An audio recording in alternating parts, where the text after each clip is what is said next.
Evening dear student, आज की class में हम लोग सॉल्व करेंगे ऊंचाई एवं दूरी के क्वेश्चन नंबर 16 से।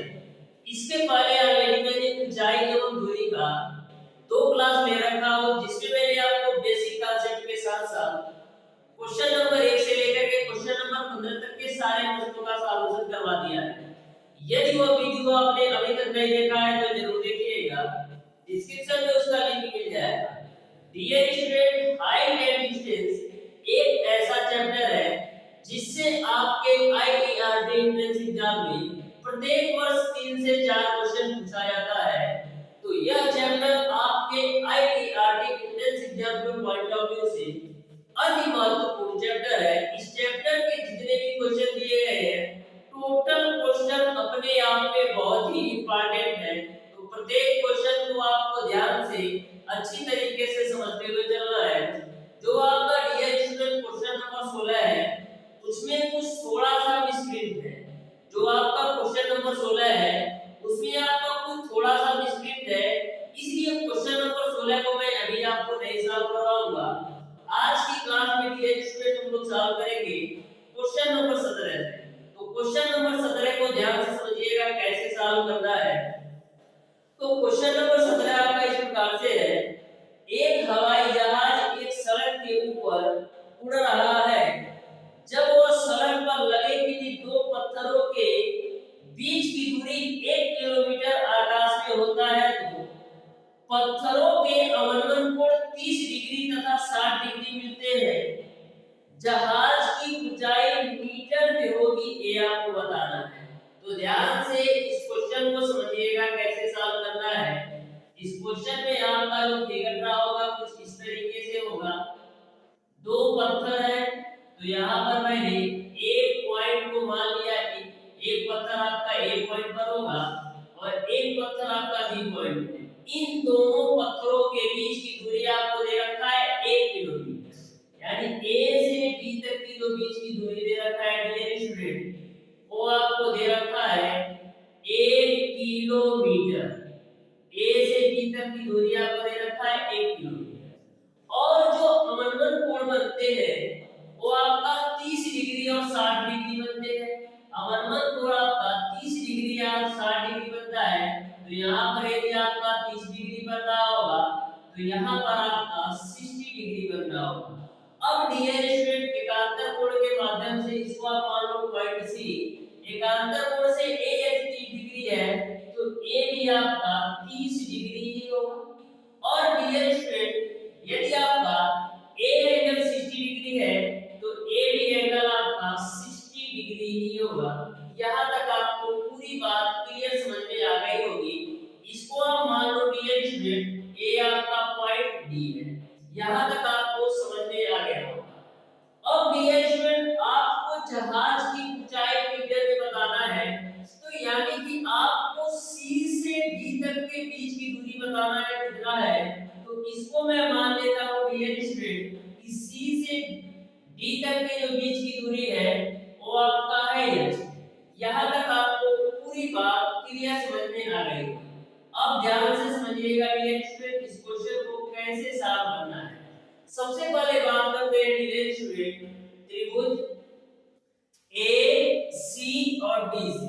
त्रिभुज ए सी डी से, तो त्रिभुज ए सी डी से हम tan 30 डिग्री बराबर हम क्या लिख सकते हैं, tan 30 डिग्री बराबर हम लिख सकते हैं h अपान AD के रूप में।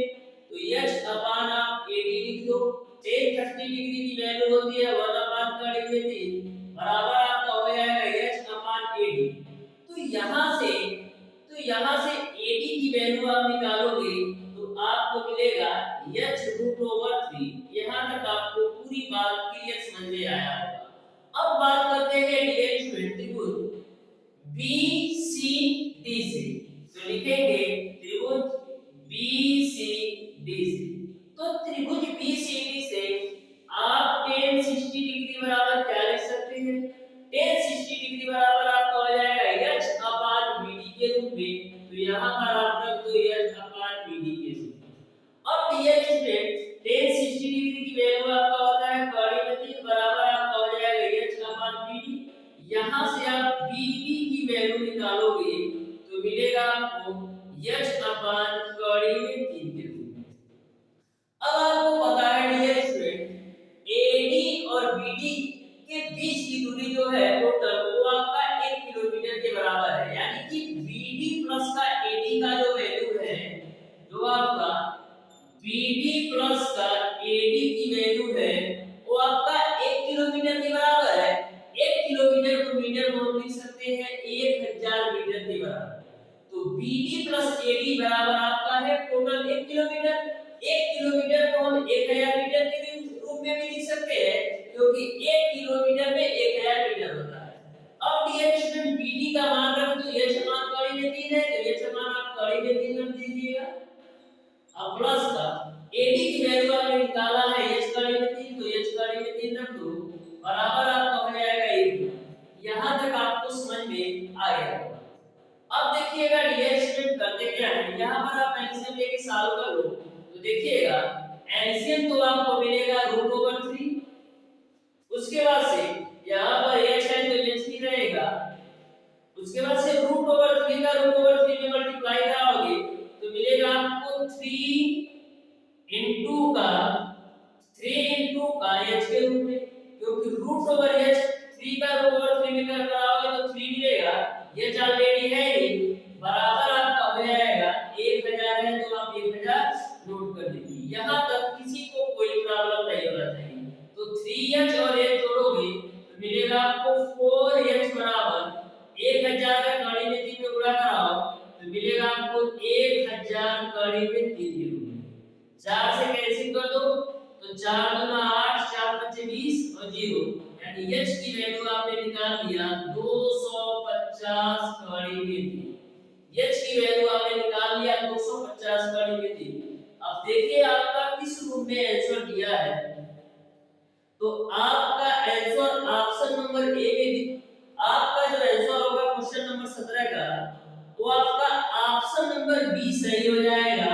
जो h की वैल्यू होगी वो आपका 250 कड़ी में 3 होगा। इस तरीके से क्वेश्चन नंबर 17 आपको अच्छी तरीके से समझ में आ गया होगा। अब देखते हैं डियर स्टूडेंट क्वेश्चन नंबर 18। तो क्वेश्चन नंबर 18 भी आपका बिल्कुल सिंपल और आसान क्वेश्चन है, ध्यान से समझिएगा क्वेश्चन नंबर 18 को कैसे सॉल्व करना है। क्वेश्चन नंबर 18 आपका इस प्रकार से है, एक ऊर्ध्वाधर मीनार क्षैतिज समतल पर खड़ी है तथा एक 7 मीटर ऊंचे ध्वजदंड द्वारा आच्छादित है। समतल के एक बिंदु पर ध्वजदंड की तली 30 डिग्री का उन्नयन कोण बनाती है तथा ध्वजदंड का शीर्ष 45 डिग्री का कोण बनाता है। मीनार की ऊंचाई लगभग भी क्या है ये आपको बताना है। तो ध्यान से समझिएगा, ये आपका कोई एक मीनार है, इस मीनार के ऊपर आपका एक ध्वजदंड है। तो मैं मान लेता हूं कि A से B पॉइंट तक आपका मीनार है और इसके ऊपर आपका ये ध्वजदंड है। तो इस तरीके से मैंने ध्वजदंड बना दिया। क्वेश्चन में यह बोला गया है कि जो ध्वजदंड की ऊंचाई है वो आपका 7 मीटर है, तो B से C तक के बीच की दूरी आपको दे रखा है 7 मीटर। उसके बाद से समतल के एक बिंदु पर ध्वजदंड की तली से 30 डिग्री का कोण बनाता है, यानी कि ध्वजदंड के तली से समतल के बीच का 30 डिग्री का कोण बनता है। तो यहाँ पर आपका हो जाएगा 30 डिग्री। फिर आगे बोला है कितना ध्वजदंड का शीर्ष 45 डिग्री का कोण बनाता है, यानी इसी पॉइंट से ध्वजदंड का जो शीर्ष है 45 डिग्री का कोण बनाता है। तो यहाँ से 45 डिग्री का कोण बना लेते हैं। तो ए आपको दे रखा है 45 डिग्री। तो आपको मीनार की ऊंचाई बताना है, यानी कि ए से बी तक की दूरी क्या है ये आपको बताना है। तो मैंने मान लिया ए से बी तक की दूरी यानी मीनार की ऊंचाई आपका h है, इसको आप मान लो मिले इसमें d पॉइंट, तो a से b तक के बीच की दूरी को मैं मान लेता हूं x। अब ध्यान से समझिएगा ये सबसे पहले बात करते हैं भाई बड़े वाले त्रिभुज का। तो लिखेंगे त्रिभुज ACDC। तो त्रिभुज ACD से हम tan 45 डिग्री बराबर क्या लिख सकते हैं? त्रिभुज 45 डिग्री बराबर क्या होगा AC बटे का AD के रूप में। तो यहाँ पर आपको हो जाएगा AC बटे का AD के रूप में 1045 का मान 1। AC की वैल्यू इसके बराबर है A से C तक की जो वैल्यू है वो AD प्लस का BC के बराबर है। तो AC की जगह पर हम लिख सकते हैं AD प्लस का BC के रूप में बटे AD की वैल्यू आपने माना है x को x रख दो। तो यहाँ पर 1 बराबर A से B तक की दूरी मैंने माना है h प्लस का B से C तक की दूरी आपको दे रखा है 7 बटे का आपका हो जाएगा x। तो यहाँ से x की वैल्यू निकालोगे तो मिलेगा आपको h प्लस का 7 इसको मान लो समीकरण 30। अब बात करते हैं डियर स्टूडेंट त्रिभुज ABD की। तो लिखेंगे त्रिभुज ABD से। तो त्रिभुज ABD से आपका tan 30 डिग्री बराबर क्या हो जाएगा tan 30 डिग्री बराबर आपका हो जाएगा AB बटे का AD के रूप में। तो यहाँ से आपका हो जाएगा AB बटे का AD के रूप में tan 30 का मान आपका होता है 1 बटे का 3 बराबर A से B तक की दूरी आपका है h और A से B तक की दूरी आपका है x। तो यहाँ से आपका x का जो मान आ जाएगा वो क्या आ जाएगा x का जो मान आ जाएगा वो आपको मिलेगा h कौड़ी में 3 के रूप में। x की वैल्यू आपने निकाल लिया h कौड़ी में 3। अब x का मान h कौड़ी में 3 आप समीकरण 1 में x का मान h कौड़ी में 3 समीकरण 1 में रखते हैं। तो x का मान h कौड़ी में 3 तो h कौड़ी में 3 x का मान रख दिया बराबर h प्लस का 7 है तो h प्लस का 7 रख दो। तो यहाँ से देखिएगा h कौड़ी में 3 माइनस का h बराबर 7 लिख सकते हैं। h आप कॉमन ले लो तो मिलेगा आपको कौड़ी में 3 माइनस 1 बराबर 7। तो h बराबर आपको मिल जाएगा 7 बटे का कौड़ी में 3 माइनस का। अब देखिए आपका आंसर किस रूप में दिया है। तो क्वेश्चन नंबर 18 का जो आपका आंसर दे रखा है वो आपका दशमलव में दे रखा है यानी कि इसको और विशाल किया है। तो करते क्या है इसका हम परिमेयकरण कर देते हैं। तो परिमेयकरण करने के लिए क्या करते हैं कौड़ी में 3 प्लस का 1 से गुणा भी करो और कौड़ी में 3 प्लस 1 से भाग भी करो। तो ऊपर तो आपको मिल जाएगा 7 मल्टीप्लाई बाय कौड़ी में 3 धने और नीचे में देखो a माइनस b और a प्लस b के रूप में है। तो इसको हम a square minus b square के रूप में लिख सकते हैं। तो कौड़ी में 3 का स्क्वायर करोगे 3 मिलेगा और माइनस का 1 का स्क्वायर करोगे 1 मिलेगा। तो यहाँ से आपको क्या मिल जाएगा 7 है। कौड़ी में 3 का मान आपको रख दो 1.7 है प्लस का 1 है बटे 3 में से 1 घटाओगे 2 तो 2 लिख दो 2 से कैंसिल आउट कर दो तो 3.5 बार मिल जाएगा। तो यहाँ से मिलेगा आपको 3.5 गुणे 1.71 पे 1 जोड़ोगे तो 2.71 आपका आएगा। इसको आप मल्टीप्लाई कर दो। तो इसको आप मल्टीप्लाई कीजिएगा तो आपको डियर स्टूडेंट 9.55 के समथिंग अराउंड आएगा। तो इस तरीके से आपका जो h की वैल्यू आएगी वो आपका 9.56 अराउंड आएगा। यानी कि क्वेश्चन नंबर 18 का जो आंसर होगा वो आपका ऑप्शन नंबर ए सही हो जाएगा। ऑप्शन नंबर ए सही हो जाएगा। अब देखते हैं dear student question number 19। Same concept पर क्वेश्चन नंबर 19 भी है तो आप ध्यान से समझिएगा क्वेश्चन नंबर 19 को कैसे सॉल्व करना है। बिल्कुल सिंपल और आसान सा क्वेश्चन है। क्वेश्चन नंबर 7 भी ध्यान से समझिएगा कैसे सॉल्व करना है क्वेश्चन नंबर 19 को। तो क्वेश्चन नंबर 19 आपका इस प्रकार से है एक भवन के ऊपर लगे एक ऊर्ध्वाधर झंडे की शीर्ष एवं तल क्रमशः 45 डिग्री तथा 30 डिग्री के कोण 45 मीटर की क्षैतिज दूरी पर बनाते हैं। झंडे की ऊंचाई है ये आपको बताना है। जो आपका क्वेश्चन नंबर 18 था उसमें आपको मीनार की ऊंचाई बताना था, इसमें आपको झंडे की ऊंचाई बताना है। तो एक भवन के ऊपर लगे एक ऊर्ध्वाधर झंडा, तो मान लीजिए ये आपका भवन है जिसकी ऊंचाई आपका a से b तक है। एक उत्पादन झंडे के शीर्ष एक आपका एक ऊर्ध्वाधर झंडा भी बना दो, तो ये मैंने झंडा इस तरीके से बना दिया, ठीक। इसको आप देखो सी पॉइंट। क्रमशः 45 डिग्री और 30 डिग्री के कोण बनाते हैं झंडे के शीर्ष एवं तल से।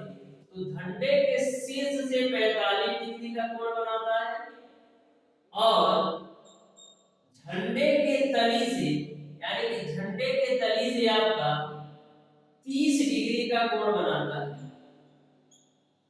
तो आपको कोण बनाता है 45 मीटर की क्षैतिज दूरी पर बनाते हैं, यानी कि यहां से यहां तक की जो बीच की दूरी है वो आपको दे रखा है 45 मीटर, इसको आप पॉइंट दे दोगे। तो आपको बताना है कि झंडे की ऊंचाई क्या है, आपको बताना है झंडे की ऊंचाई क्या है, ये आपको बताना है। इस क्वेश्चन में डियर स्टूडेंट क्या आपको भवन की ऊंचाई नहीं दिया है, तो डियर स्टूडेंट इसमें आपको भवन की ऊंचाई नहीं दिया है, तो देखिएगा कैसे सॉल्व करते हैं। तो सबसे पहले बात करते हैं डियर स्टूडेंट त्रिभुज ACD से, ACD से। तो त्रिभुज ACD से हम क्या लिख सकते हैं, हम लिख सकते हैं tan 45 डिग्री बराबर, यहाँ पर डियर स्टूडेंट आप मान लो कि जो आपका भवन है उसकी ऊंचाई आपका h है और जो आपका झंडा है उसकी ऊंचाई आपका कैपिटल H है, ये मान लेते हैं। तो यहाँ से tan 45 डिग्री बराबर क्या आ जाएगा, AC बट्टे का AD के रूप में। तो यहाँ पर लिख दो AC बट्टे का AD के रूप में। tan 45 का माने AC को हम क्या लिख सकते हैं, AC बराबर आपका AB प्लस का BC क्या होगा, तो AC बराबर आपका होगा AB प्लस का BC के रूप में बटे आपका हो जाएगा AD। तो यहाँ से एक बराबर A से B तक की दूरी आपका है स्मॉल h और B से C तक की दूरी आपका है कैपिटल H और A से B तक की दूरी आपको दे रखा है 45। तो यहाँ से आपको कैपिटल H प्लस का स्मॉल h की वैल्यू मिल जाएगी 45 मीटर, इसको हम मानो समीकरण लिखेंगे। अब बात करते हैं डियर स्टूडेंट त्रिभुज ABD से, तो लिखेंगे त्रिभुज ABD से। तो त्रिभुज ABD से क्या होगा, tan 30 डिग्री बराबर आपका हो जाएगा AB बट्टे का AD के रूप में। तो AB बट्टे का AD के रूप में, तो tan 30 का मान 1 बट्टे का AD में 3 होता है बराबर A से B तक की दूरी आपका है स्मॉल h और A से B तक की दूरी आपका है 45।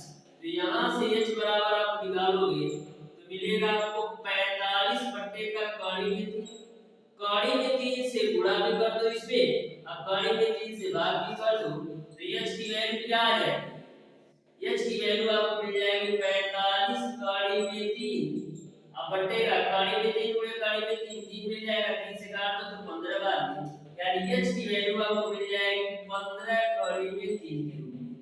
यहां तक आपको समझ में आ गया। आपको बताना है कि झंडे की ऊंचाई क्या होगी, यानी कैपिटल H की वैल्यू क्या होगी। तो स्मॉल h की वैल्यू आपका 15 कड़ी में 3 है, तो स्मॉल h की वैल्यू आप समीकरण 1 में रख दो। तो समीकरण 1 आपका क्या है, h प्लस का स्मॉल h बराबर आता है 45। इसमें आप स्मॉल h की वैल्यू रखो 15 कड़ी में 3, तो कैपिटल H स्मॉल h की वैल्यू आप रखो 15 कड़ी में 3 बराबर आपका हो जाएगा 45। तो यहाँ से कैपिटल H बराबर हो जाएगा 45 माइनस का 15 कड़ी में 3। अब देखिए किस रूप में आपका आंसर दिया है, यदि दशमलव में दे रखा है, दशमलव में नहीं दिया, देखिएगा यहाँ से h बराबर क्या आता हो जाएगा 15, आप दोनों जगह से कॉमन ले लो तो मिलेगा आपको 3 माइनस का कड़ी में 3, 15 दोनों जगह से कॉमन हो गई, h बराबर अब देखिए कड़ी में 3 भी तो कॉमन ले सकते हो, तो हो जाएगा आपका 45 कड़ी में 3 दोनों जगह से कॉमन लोगे तो मिलेगा आपको कड़ी में 3 माइनस कड़ी, यही आपका कैपिटल H की वैल्यू होगी। देखिए कौन से ऑप्शन में दिया है, तो आपका ऑप्शन नंबर, तो आपका 45 कड़ी में 3 माइनस का 1, देखिए कौन से ऑप्शन में दे रखा है, तो इसमें तो लग रहा है किसी भी ऑप्शन में नहीं दे रखा है। तो यहाँ पर आपका 45 नहीं होगा, यहाँ पर देखना है मिनट, यहाँ पर 15 एक बार कॉमन लिया, 15 कड़ी में 3 आप डायरेक्ट जब कॉमन ले लोगे तो यहाँ पर केवल आपको कड़ी में 3 मिलेगा और यहाँ पर आपको माइनस का 1 मिलेगा। 15 कड़ी में 3 कॉमन ले लो 45 में से तो कड़ी में 3 बचेगा, यहाँ से 15 कड़ी में 3 कॉमन लोगे तो 1 ही बचेगा। यही आपका आंसर होगा। इस तरीके से क्वेश्चन नंबर 19 का जो आंसर होगा वो आपका क्वेश्चन नंबर 19 का जो आंसर होगा वो आपका ऑप्शन नंबर ए सही हो जाएगा। ऑप्शन नंबर ए सही हो जाएगा। अब देखते हैं डियर स्टूडेंट क्वेश्चन नंबर 20। तो क्वेश्चन नंबर 20 भी आपका सिंपल है, ध्यान से समझिएगा क्वेश्चन नंबर 20 को कैसे सॉल्व करना है।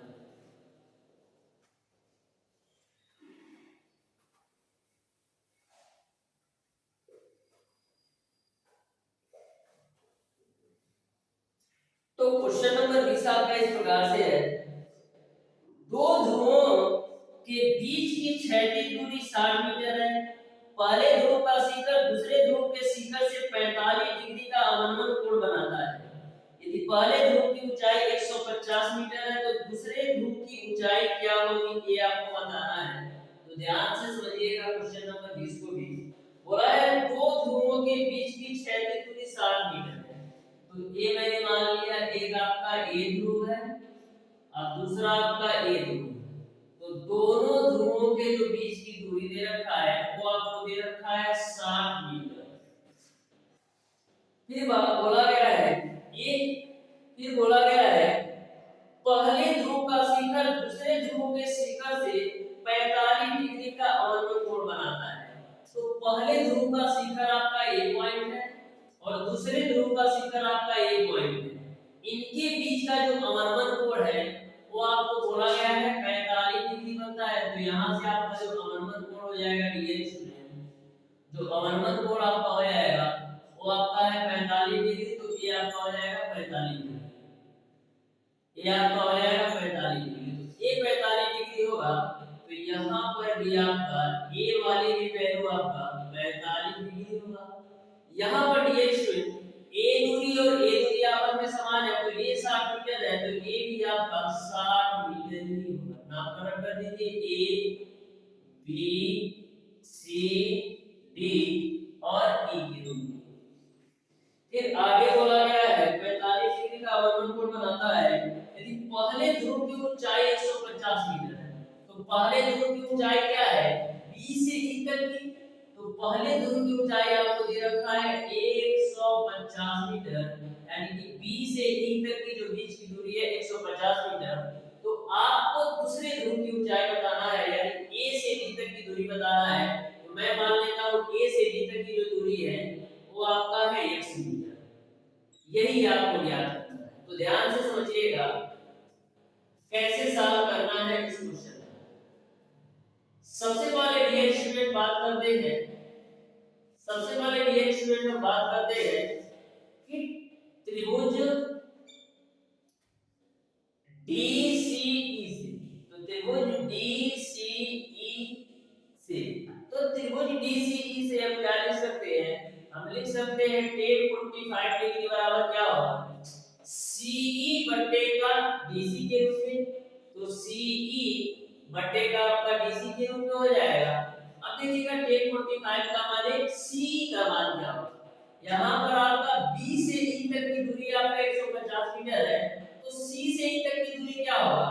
तो A यदि आपका x है तो यहाँ पर आपका B से C तक की दूरी भी x होगा। यदि आपका A वाली वैल्यू x है तो A वाली वैल्यू x होगा। तो पूरा आपका 150 है, तो 150 में से x घटाओगे तो आपको C से E तक की वैल्यू पता चल जाएगा। तो आपको C से E तक की जो वैल्यू होगा वो आपका होगा 150 माइनस का x। यहाँ तक आपको समझ में आ गया होगा। अब डियर स्टूडेंट CE की जो वैल्यू होगी वो आपका होगा 150 माइनस का x के रूप में और DC की वैल्यू आपको कितना है 60 है तो 60 रख दो। तो यहाँ से आपका हो जाएगा 60 बराबर 150 माइनस x। तो x बराबर क्या मिल जाएगा, x बराबर आपको मिल जाएगा 90 मीटर। x बराबर आपको मिल जाएगा 90 मीटर। इस तरीके से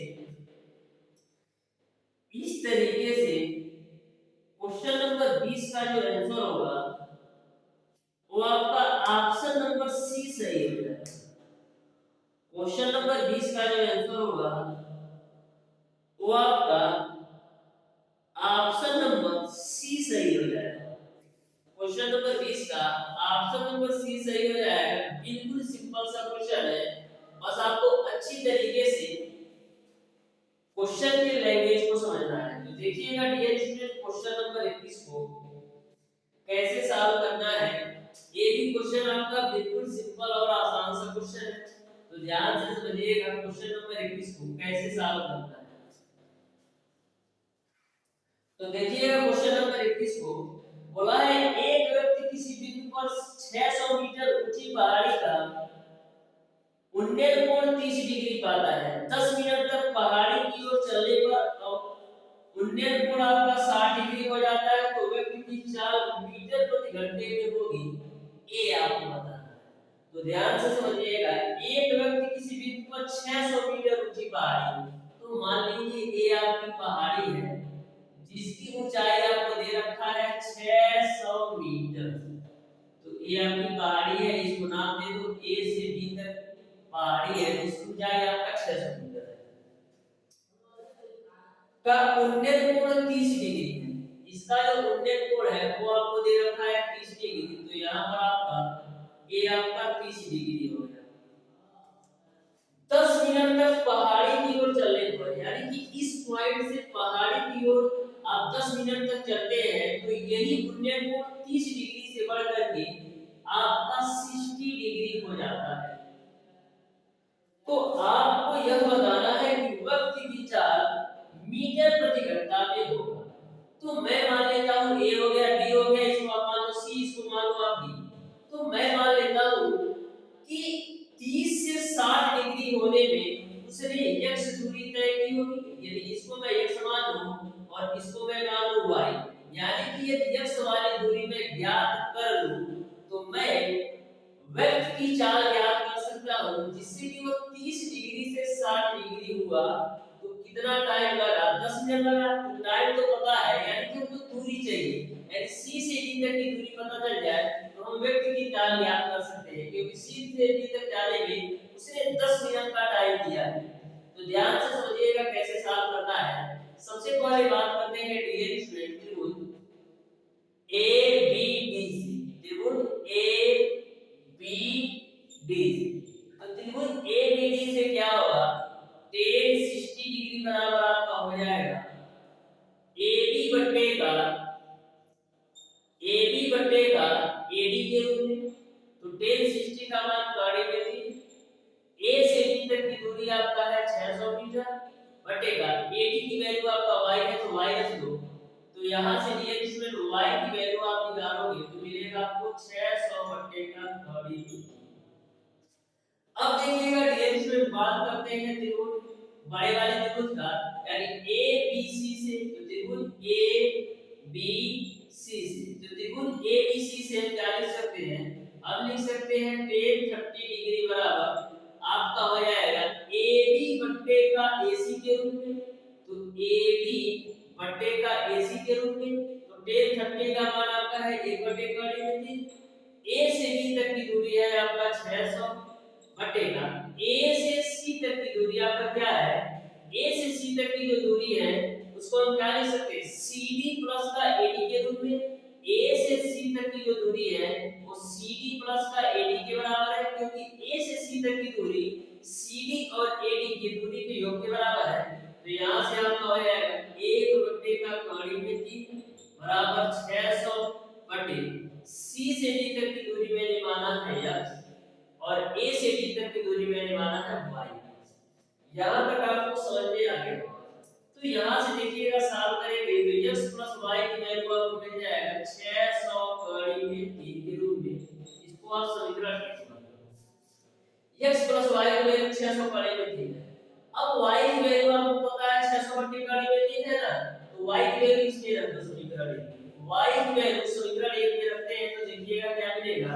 तो यहां से आपका x तो है प्लस का y की जगह पर 600 बटे कड़ी में 3 रख देते हैं, तो ये आपका आ जाएगा 600 बटे का कड़ी में 3 बराबर आपका 600 कड़ी में 3 है, तो आप 600 कड़ी में 3 रख दो। तो यहाँ से आपका x की वैल्यू क्या है, 600 कड़ी में 3 माइनस का 600 बटे का कड़ी में 3। तो x बराबर आपका हो जाएगा, एलसीएम लेके सॉल्व कर दो तो 600 कड़ी में 3 गुणे का कड़ी में 3 माइनस का 600 बटे का आपका हो जाएगा कड़ी में 3। तो x की वैल्यू आपको मिल जाएगा 600 कड़ी में 3 गुणे कड़ी में 3 3 होगा, 600 गुणे 3 करोगे तो 1800 हो जाएगा माइनस का 600 हो जाएगा बटे का कड़ी में 3। तो यहाँ से x की वैल्यू आपको मिल जाएगी 1200 बटे का कड़ी में 3। x की वैल्यू आपने निकाल लिया 1200 बटे कड़ी में 3, यानी कि 10 मिनट में उसने 1200 बटे कड़ी में 3 मीटर दूरी तय किया हो।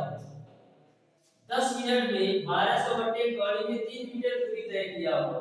आपको बताना है चाल, तो चाल बराबर क्या होता है, चाल बराबर आपका होता है दूरी बटा समय। तो दूरी आपका है 1200 बटे का कड़ी में 3 और समय आपका है 10 मिनट। लेकिन जो चाल आपको बताना है वो आपका मीटर प्रति घंटा में है, तो समय आपका मिनट में दिया है तो मिनट को घंटा में चेंज करने के लिए 60 से भाग दे दो। क्यों, क्योंकि चाल आपको मीटर प्रति घंटा में बताना है। तो ये तो आपका मीटर में ही है दूरी, जो आपका समय था वो 10 मिनट में दिया था, तो मिनट को घंटा में चेंज करने के लिए मैंने 60 से भाग दे दिया। तो यहाँ से आपका क्या हो जाएगा, यहाँ से आपका हो जाएगा dx में 60 ऊपर जाएगा, 1200 गुणे का 60 बटे का आपका हो जाएगा 10 कड़ी में 3। तो यहाँ से आप 0 से 0 कैंसिल कर लो तो मिल जाएगा 1200 गुणे 6 कितना हो जाएगा 7200 बटे का कड़ी में 3। अब कड़ी में 3 से गुणा भी कर लो, अब कड़ी में 3 से भाग भी कर लो।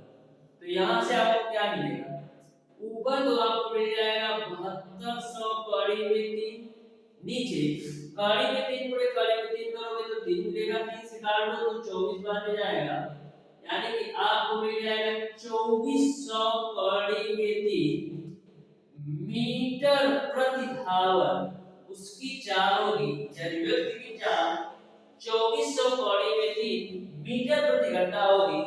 यानी कि क्वेश्चन नंबर 21 का जो आंसर होगा वो आपका ऑप्शन नंबर सी सही हो जाएगा। ऑप्शन नंबर सी सही हो जाएगा। ध्यान में रखिएगा डीएक्स में आपको जो चाल निकालना था वो मीटर प्रति घंटा में निकालना था। अब देखते हैं डीएक्स में क्वेश्चन नंबर 22। तो क्वेश्चन नंबर 22 भी आपका बिल्कुल सिंपल सा क्वेश्चन है, ध्यान से समझिएगा क्वेश्चन नंबर 22 को कैसे सॉल्व करना है।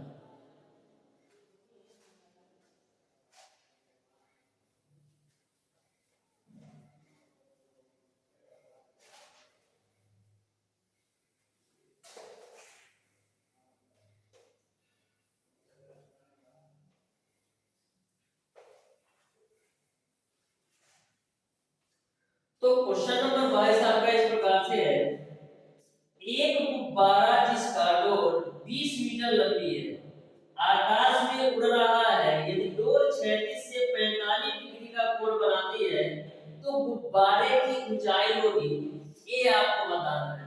तो बिल्कुल सिंपल सा क्वेश्चन है, बोला है एक गुब्बारा जिसका डोर 20 मीटर है।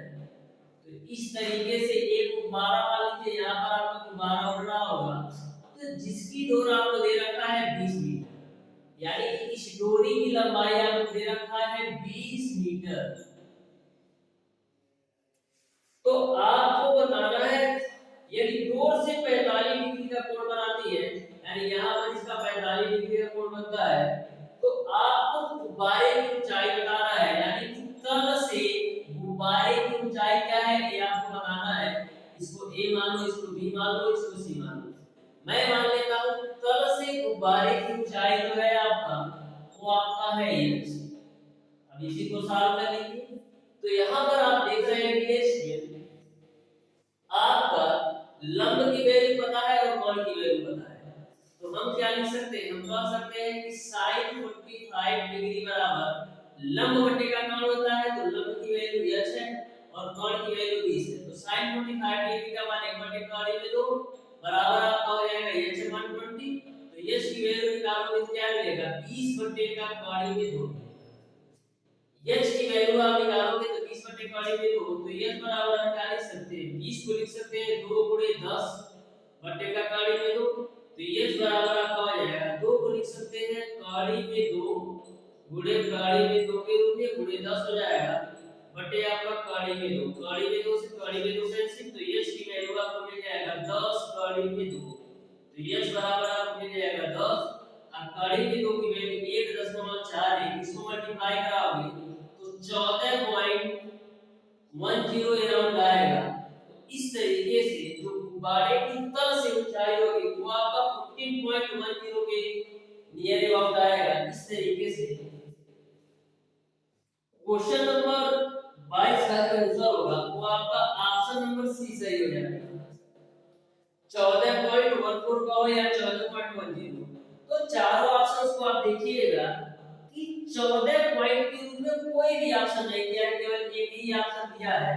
तो आप नियर अबाउट में चल सकते हैं क्योंकि पॉइंट में जो वैल्यू होती है उसमें 2-4 पॉइंट की जरूरत चलता है। तो देखिएगा डियर स्टूडेंट क्वेश्चन नंबर 23 आपका इस प्रकार से है एक गोल गुब्बारा जिसका अर्धव्यास r है किसी दर्शक की आंख पर अल्फा कोण बनाता है। यदि गुब्बारे के केंद्र पर उन्नयन कोण थीटा है तो गुब्बारे के केंद्र से ऊंचाई। तो यहाँ पर क्वेश्चन को ध्यान से समझिएगा। मान लिया मैंने एक ये आपका गोल गुब्बारा है जिसका अर्धव्यास r है। बोला है किसी दर्शक की आंख पर, मान लीजिए दर्शक एक पॉइंट पर है, इसकी आंख पर अल्फा कोण बनाता है। यदि गुब्बारे के केंद्र पर उन्नयन कोण आपका थीटा है तो आपको गुब्बारे के केंद्र से ऊंचाई बताना है यानी O से B तक की दूरी बताना है। तो सबसे पहले डियर स्टूडेंट बात करते हैं त्रिभुज OPA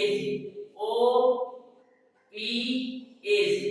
तो त्रिभुज OPA से आपका क्या होगा त्रिभुज OPA से आपका sin α/2 बराबर क्या लिख सकते हैं लंब बटे कोण के रूप में। लंब का मान आपका OP होगा और कोण का मान आपका OA होगा।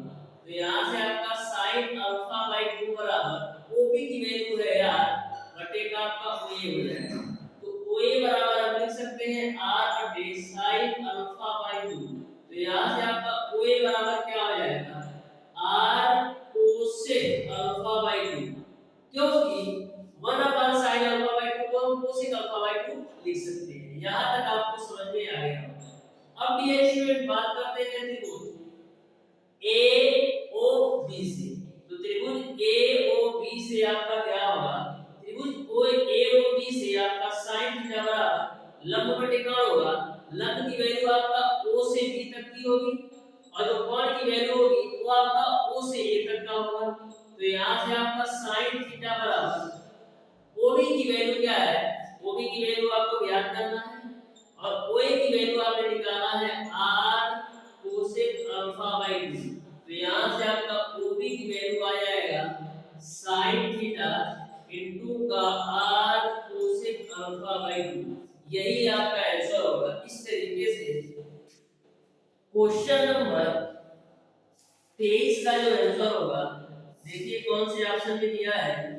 इस तरीके से क्वेश्चन नंबर 23 का जो आंसर होगा वो आपका r cosec α/2 का sin थीटा यानी कि आपका ऑप्शन नंबर ए सही होगा।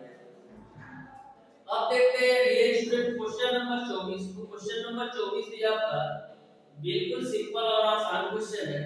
तो ध्यान से समझिएगा क्वेश्चन नंबर 23 को कैसे सॉल्व करना है।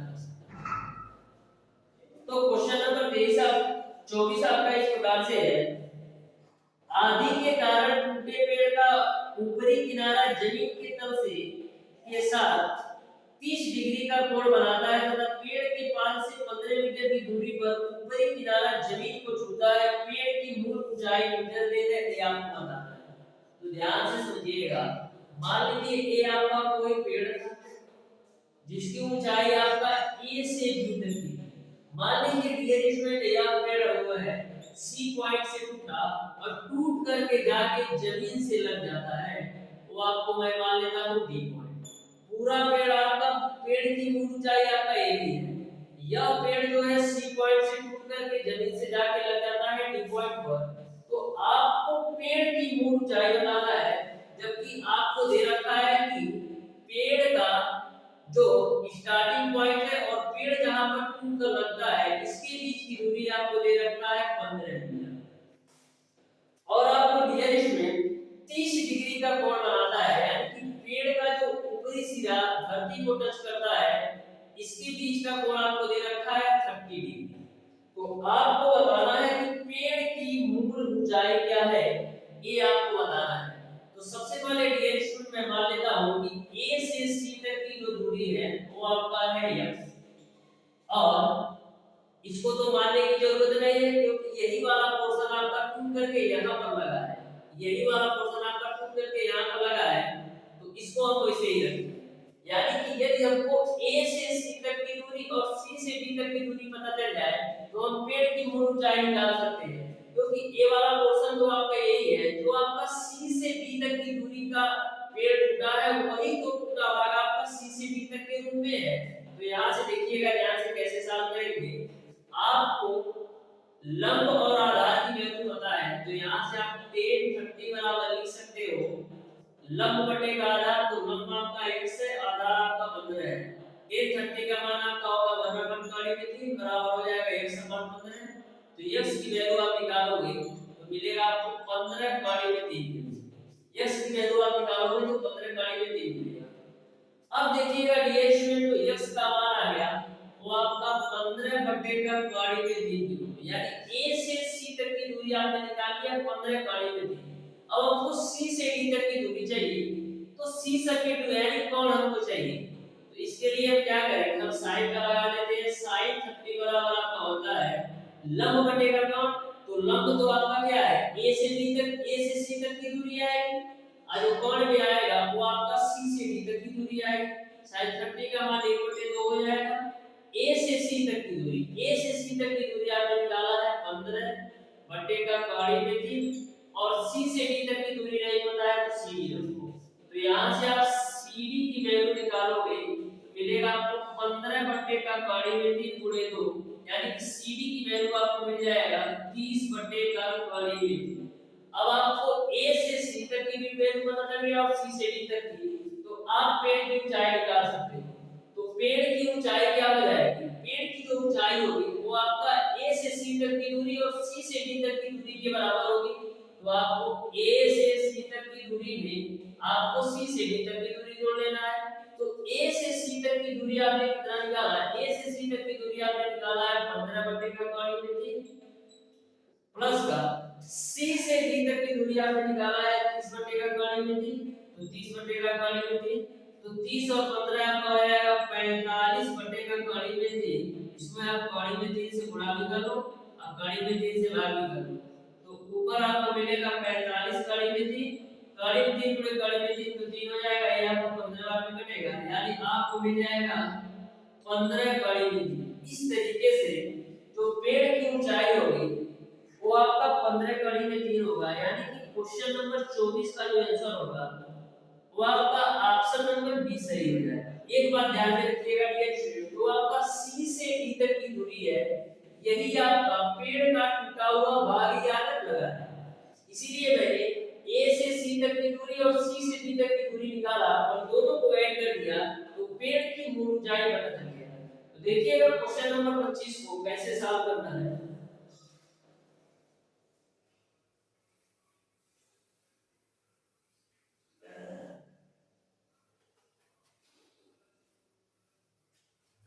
तो क्वेश्चन नंबर 25 आपका इस प्रकार से है, 45 डिग्री सूर्य के 49 की अपेक्षा 60 डिग्री सूर्य के 49 पर समतल खड़े एक स्तंभ की छाया 50 सेंटीमीटर कम पाई गई, स्तंभ की ऊंचाई है ये आपको बताना है। तो ध्यान से समझिएगा क्वेश्चन नंबर 25 को, यहाँ पर आपका जब 45 डिग्री का कोण बनता है तो स्तंभ की, और जब 60 डिग्री यही कोण बनता है तो स्तंभ की। बोला है 49 में स्तंभ की छाया में 50 से ही कम पाई जाती है, यानी कि जब 45 डिग्री का कोण बनता है तब छाया में, और 60 डिग्री का कोण बनता है तब स्तंभ की छाया में 50 सेंटीमीटर का अंतर है। तो आपको स्तंभ की ऊंचाई बताना है क्या होगा। इसको आप नाम दे दो ए बी सी के रूप में, इसको भी आप नाम दे दो पी क्यू आर के रूप में। स्तंभ दोनों जगह सेम है तो इसका की ऊंचाई मैं मान लेता हूं h है और इसका की ऊंचाई मैं मान लेता हूं h है, क्योंकि स्तंभ तो सेम है। जब 45 डिग्री का कोण बनता है तो और उसी स्तंभ का जब 60 डिग्री का कोण बनता है तो उनके बीच की छाया का जो अंतर है वो आपका 50 सेंटीमीटर का आता है। तो मैं मान लेता हूं कि जब 45 डिग्री का कोण बनता है स्तंभ के द्वारा तो वहां पर छाया आपका 1 मीटर बनता है, और जब 60 डिग्री का कोण बनाता है स्तंभ के द्वारा तो वहां पर छाया आपका y बनता है। तो यहां से डीएक्स में सबसे पहले बात करते हैं त्रिभुज एबीसी से। त्रिभुज एबीसी से हम क्या लिख सकते हैं, हम लिख सकते हैं a 45 डिग्री बराबर लंब बटे का आधार, तो लंब की वैल्यू h है और आधार की वैल्यू x है, तो यहां पर आपका हो जाएगा h बराबर x। अब बात करते हैं डीएक्स में त्रिभुज PQR से। तो PQR से क्या होगा, tan 60 डिग्री बराबर आपका हो जाएगा लंब बटे का आधार, तो लंब की वैल्यू तो h ही रहेगा क्योंकि दोनों जगह सेम स्तंभ यूज हो रहा है, बटे आधार की वैल्यू आपका हो जाएगा y, तो tan 60 का मान आपका हो जाएगा 43 बराबर आपका हो जाएगा h अपान y, तो y की वैल्यू आपको मिल जाएगा h अपान का 43 के रूप में। इसको आप मान लो और इसको आप मान लो समीकरण। अब डीएक्स में दोनों स्तंभों की छाया में 50 सेंटीमीटर का अंतर है, यानी कि x और y में आपका 50 सेंटीमीटर का अंतर है। तो x की वैल्यू किसके बराबर है, h के, और y की वैल्यू किसके बराबर है, h अपान 43, तो y की जगह पर आप रख दो h अपान 43 बराबर आपका हो जाएगा 50। इसको आप सॉल्व करो तो मिलेगा आपको h कड़ी में 3 माइनस का h बटे का कड़ी में 3 बराबर आपका हो जाएगा 50। तो ऊपर में आप h का मान ले लो तो मिलेगा आपको कड़ी में 3 माइनस का 1 बराबर 50 कड़ी में 3, तो यहां से h की वैल्यू मिल जाएगी 50 कड़ी में 3 बटे का कड़ी में 3 माइनस का। देखिए कौन से ऑप्शन में दिया है, 50 कड़ी में 3 बटे का कड़ी में 3 माइनस 1, आपका ऑप्शन नंबर बी में दिया है। इस तरीके से स्तंभ की ऊंचाई आपका 50 कड़ी में 3 बटे का कड़ी में 3 माइनस का 1। अब देखते हैं डियर स्टूडेंट क्वेश्चन नंबर 26। तो क्वेश्चन नंबर 26 भी आपका बिल्कुल सिंपल और आसान क्वेश्चन है, ध्यान से समझिएगा क्वेश्चन नंबर 26 को कैसे सॉल्व करना है।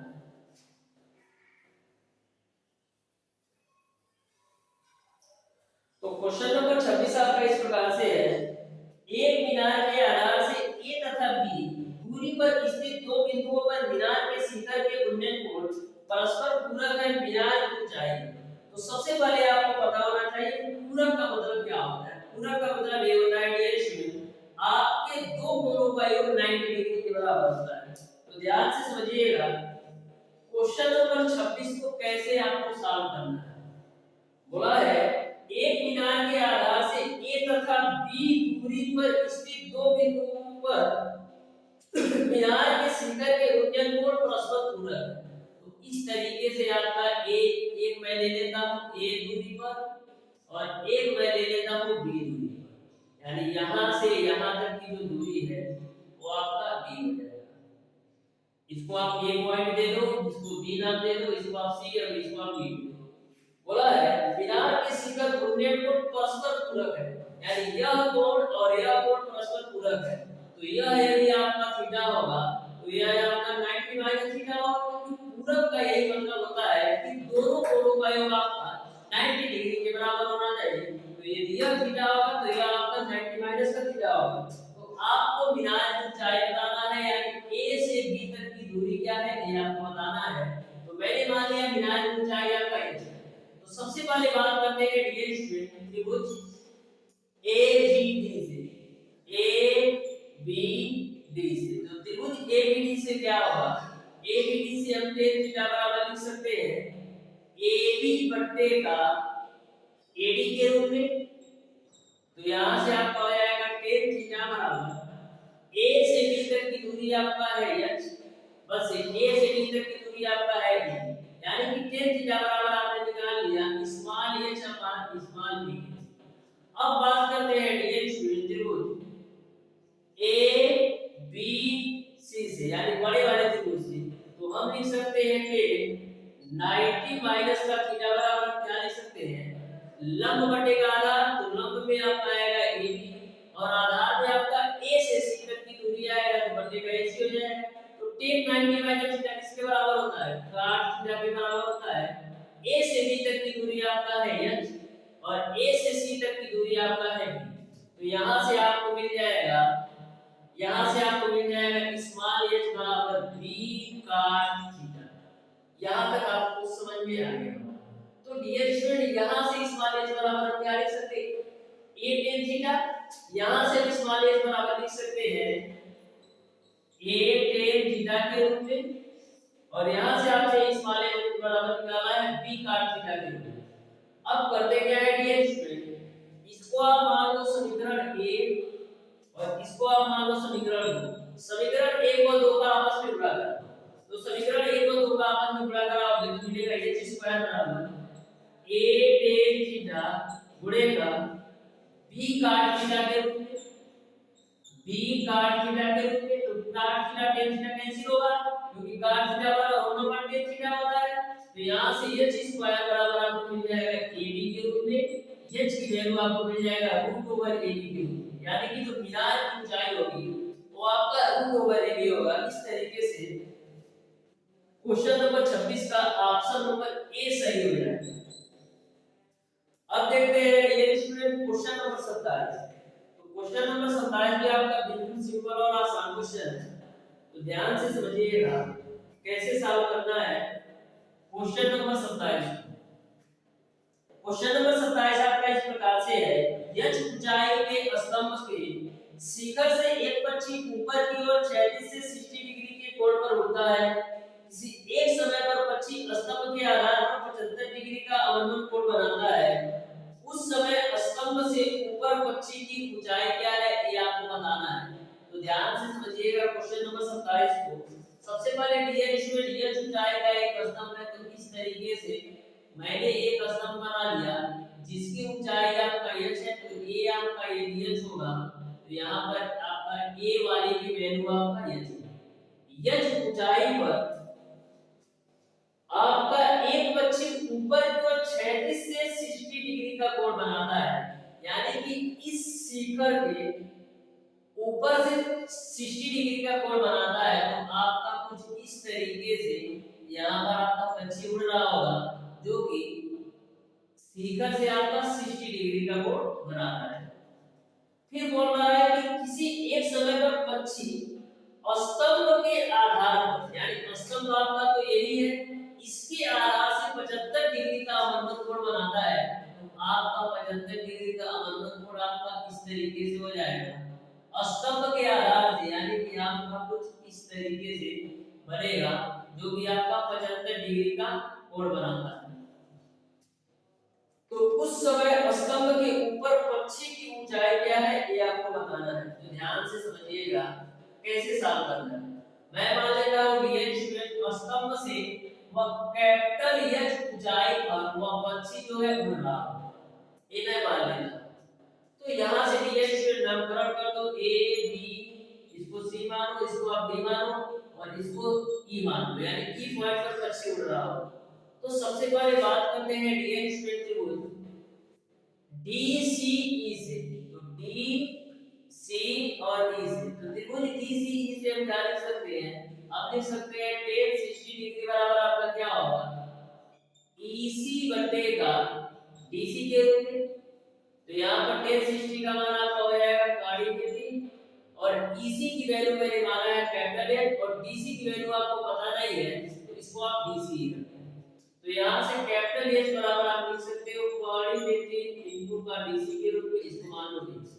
अब बात करते हैं डियर स्टूडेंट त्रिभुज ABE से, ABE से, तो त्रिभुज ABE से क्या होगा आपका tan 75 डिग्री बराबर क्या हो जाएगा, tan 75 डिग्री बराबर आपका हो जाएगा लंब में आपका B से E तक की दूरी आएगी और आधार में आपका A से B तक की दूरी है। जो आपका A से B तक की दूरी है वही दूरी आपका D से C तक की है, ये आप ध्यान में रखिएगा। तो तो यहाँ से tan 75 डिग्री का मान आपका 2 प्लस का कॉड़ी में 3 हो जाएगा बराबर B से E तक की दूरी आपका BC प्लस का CE के बराबर होगा। जो B से E तक की दूरी होगा वो आपका BC प्लस का CE के बराबर होगा। अब बटेगा AB है तो आप AB रखो। तो देखिएगा 2 प्लस का कॉड़ी में 3 बराबर BC की वैल्यू आपका क्या है? B से C तक की वैल्यू आपका है स्मॉल h प्लस का C से E तक की वैल्यू आपका है कैपिटल H और A से B तक है तो AB आपका। अब देखिएगा जो AD की वैल्यू है वो DC के बराबर है। आप DC की वैल्यू यहां से निकाल सकते हैं समीकरण 1 से। तो समीकरण 1 से DC की वैल्यू निकालोगे तो कैपिटल H अमान कॉड़ी में 3 आएगा। समीकरण 1 से DC की वैल्यू निकालोगे तो कैपिटल H अमान कॉड़ी में 3 आएगा। तो यहां से आपको देखिएगा क्या मिल जाएगा 2 प्लस का कॉड़ी में 3 बराबर स्मॉल h प्लस का कैपिटल H।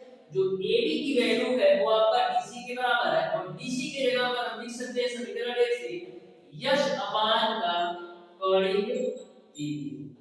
अब देखिएगा आगे कैसे सॉल्व होगा। तो यहाँ पर आपका 2 प्लस का कॉड़ी में 3 है ही। उसके बाद से देखिएगा क्रॉस मल्टीप्लाई करो तो पूरे हो जाएगा आपका h अपान का कॉड़ी में 3 बराबर आपका हो जाएगा स्मॉल h प्लस का कैपिटल H के रूप में। तो गुणा करा लो h पर कॉड़ी में 3 का ब्रैकेट में तो मिलेगा आपको 2h अपान का कॉड़ी में 3 प्लस का कॉड़ी में 3 गुणे h अपान कॉड़ी में 3 बराबर आपका हो जाएगा स्मॉल h प्लस का कैपिटल H। यहां से देखो कॉड़ी में 3 से कॉड़ी में 3 कैंसिल, कॉड़ी में 3 से आपका कॉड़ी में 3 कैंसिल, ठीक है। तो यहां से देखो मिलेगा आपको 2h बटे का कॉड़ी में 3 और यहां से मिलेगा प्लस का कैपिटल H बराबर स्मॉल h प्लस का कैपिटल H कैंसिल। तो यहां से आपको मिल जाएगा 2h बटे का कॉड़ी में 3 बराबर आपको मिलेगा स्मॉल h बराबर आपको मिलेगा स्मॉल h। तो आपको चाहिए कैपिटल H की वैल्यू। तो कैपिटल H की वैल्यू क्या मिलेगा? कॉड़ी में 3 इनटू का स्मॉल h बटे का 3। देखिए किस रूप में आपका आंसर दिया है। तो इस तरीके से कैपिटल H की जो वैल्यू होगी वो कॉड़ी में 3 इनटू स्मॉल h बटे का 2 होगा। यानी क्वेश्चन नंबर 27 का जो आंसर होगा वो आपका ऑप्शन नंबर सी सही है। इस तरीके से डियर स्टूडेंट आज की क्लास में मैंने आपको बताया ऊंचाई एवं दूरी का क्वेश्चन नंबर 17 से लेकर के क्वेश्चन नंबर 27 तक के सारे क्वेश्चन का सॉल्व करें। फिर भी यदि आपको किसी भी क्वेश्चन में कोई भी डाउट या कोई भी कंफ्यूजन हो तो आप उसे कमेंट बॉक्स में कमेंट करके जरूर बताइएगा। ये वीडियो अच्छा लगा